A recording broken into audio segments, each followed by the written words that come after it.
Hey everyone, and welcome back to LangStory. Today, I want to share a little story with you, a story that might seem simple on the surface, but one that holds a powerful lesson, especially for those of you embarking on the exciting journey of learning a new language and navigating new cultures. Have you ever felt that little knot of anxiety when you first try to string together a complete sentence in a new language? Or perhaps you've hesitated when ordering food in a foreign restaurant, worried about mispronouncing something. Those moments are completely normal. Confidence plays such a vital role in overcoming these hurdles and fully embracing the learning and discovery process. I remember the first time I tried to speak English at a small cafe in Shinjuku. I had studied quite a bit, but when faced with a native speaker, everything seemed to evaporate from my mind. That lack of confidence made me stumble over my words and feel incredibly self-conscious.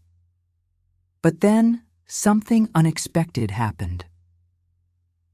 Today's story takes us to the vibrant streets of Tokyo, Japan, and introduces us to Anna, an exchange student who stumbled upon a strange experience that ended up teaching her a valuable lesson about confidence and connection. So, grab a cup of tea, get comfortable, and let's dive into our story, The Strange Sandwich in Tokyo.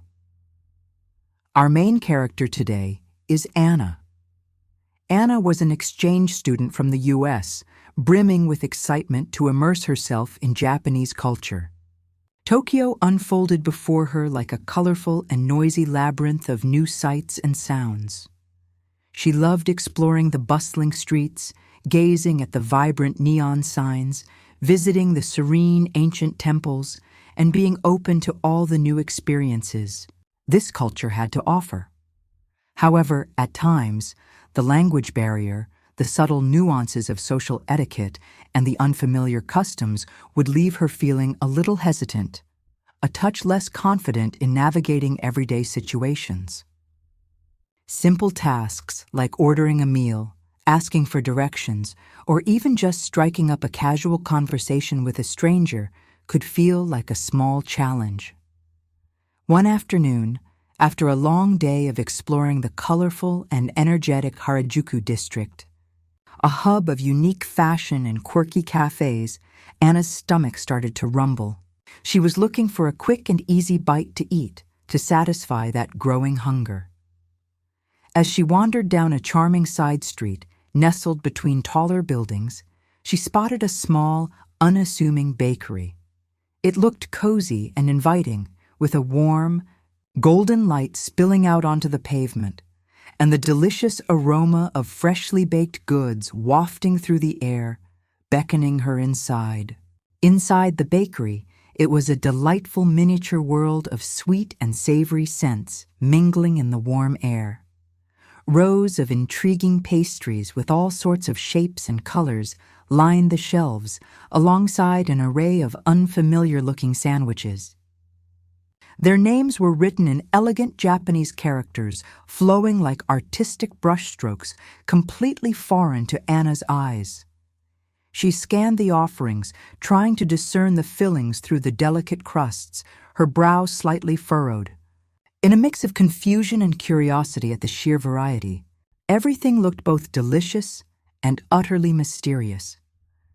Feeling a little overwhelmed by the sheer number of novel choices and not wanting to hold up the small queue that had formed behind her, Anna decided to go for the most unusual-looking sandwich. It was unlike any sandwich she had ever encountered before. It featured layers of ingredients she couldn't quite decipher, a vibrant tapestry of colors and textures that she had never imagined. Instead of trying to guess, she simply pointed at it with a curious smile and a polite nod to the kind shopkeeper. The kind shopkeeper, a woman with eyes as warm as the setting sun and a smile as gentle as a spring breeze, carefully wrapped the sandwich in a thin paper and handed it to Anna. Stepping outside, Anna found a small wooden bench nestled beneath. the shade of a leafy tree in a quiet nearby park, and eagerly took her first bite. Her eyes widened, not just in surprise, but in a moment of genuine bewilderment that spread across her taste buds. The flavor was unlike anything she had ever experienced. There was a subtle saltiness reminiscent of the sea, a creamy richness that coated her tongue, and a delicate sweetness that lingered at the end. It was strange, undeniably so, but in a surprisingly delightful way that made her want to take another bite immediately. She tried to mentally dissect the ingredients, perhaps some kind of uniquely Japanese seaweed, layered with a soft, almost custard-like egg, and a mayonnaise with an intriguing, tangy undertone. She wasn't entirely sure, but her initial hesitation quickly dissolved, replaced by a growing sense of intrigue and a spark of culinary adventure.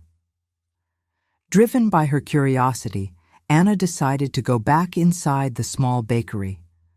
Holding up the half-eaten sandwich, she took a deep breath and tried her absolute best to communicate her wonder to the shopkeeper using her limited Japanese vocabulary, combined with a generous amount of hand gestures and hopeful expressions. Sumimasen.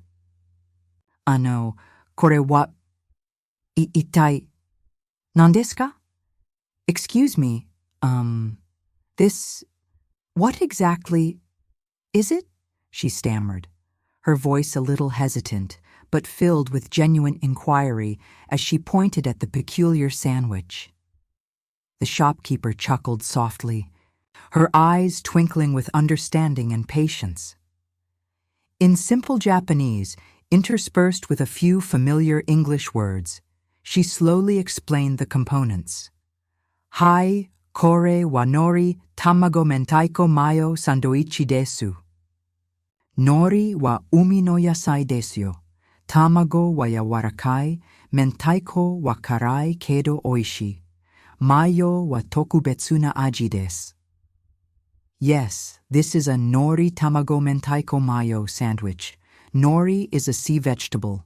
The egg is soft. The mentaiko is a little spicy, but delicious. The mayo has a special flavor. She also shared a little anecdote about how this particular sandwich was a beloved local favorite, a unique blend of traditional Japanese tastes that not everyone dared to try on their first visit. Despite the obvious language barrier that still existed, a small but warm connection formed between Anna and the shopkeeper. In that moment, Anna felt a subtle but significant surge of confidence. It wasn't because she suddenly understood everything being said, but because she had dared to overcome her initial apprehension, dared to open her mouth and communicate, even with her limited linguistic tools and in a slightly awkward situation. As Anna slowly savored the remaining bites of her strange yet surprisingly delicious sandwich, a profound realization began to dawn within her. Her initial feelings of uncertainty in a new and unfamiliar environment, coupled with her hesitation to speak due to the language barrier, had almost deprived her of this small but incredibly meaningful interaction. By bravely stepping outside her comfort zone, by embracing the unfamiliar and the unexpected, even in the guise of a peculiar sandwich, she had not only discovered a new and intriguing flavor, but had also unearthed a little bit more of that precious confidence within herself. She had taken a small, seemingly insignificant risk, faced a brief moment of linguistic and cultural challenge, and had been richly rewarded with a unique culinary experience, a charming little story to recount, and a quiet sense of personal accomplishment. This wasn't about achieving fluency overnight. It was about the courage to try, the willingness to be a little uncomfortable, and the simple joy of connecting with another human being, even in the most unassuming of moments. So, what's the key? Takeaway from Anna's little adventure with the strange sandwich in Tokyo? It's that confidence isn't about possessing all the answers or being flawlessly perfect right from the start. It's about cultivating the willingness to engage with the world around you, maintaining a sense of curiosity, and taking those small, intentional steps forward, even when things feel a little foreign and uncertain. Just like Anna dared to inquire about that unusual sandwich. What's one small, manageable step you can consciously choose to take today to unlock just a little more of that inherent confidence within you, especially as you navigate your exciting language learning journey? Perhaps it's attempting to use a new phrase you've learned with a language partner, asking a question, even if you think it might sound silly, in your next language exchange session, or simply being open to trying a new dish from a different culture that you might have previously been hesitant about. Share your thoughts and your chosen next confident step in the comments section below. Let's build a supportive community here where we actively encourage each other along this empowering path of growth. If you found Anna's story relatable and it sparked a little inspiration within you, please take a moment to give this video a thumbs up.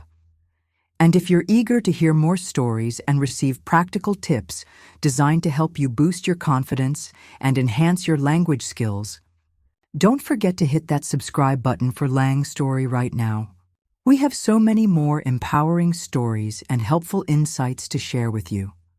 And finally, to each and every one of you who has shown your support by liking, sharing, and subscribing to LangStory, we sincerely wish you all the happiness, peace, and success in your learning endeavors and in every aspect of your life's journey.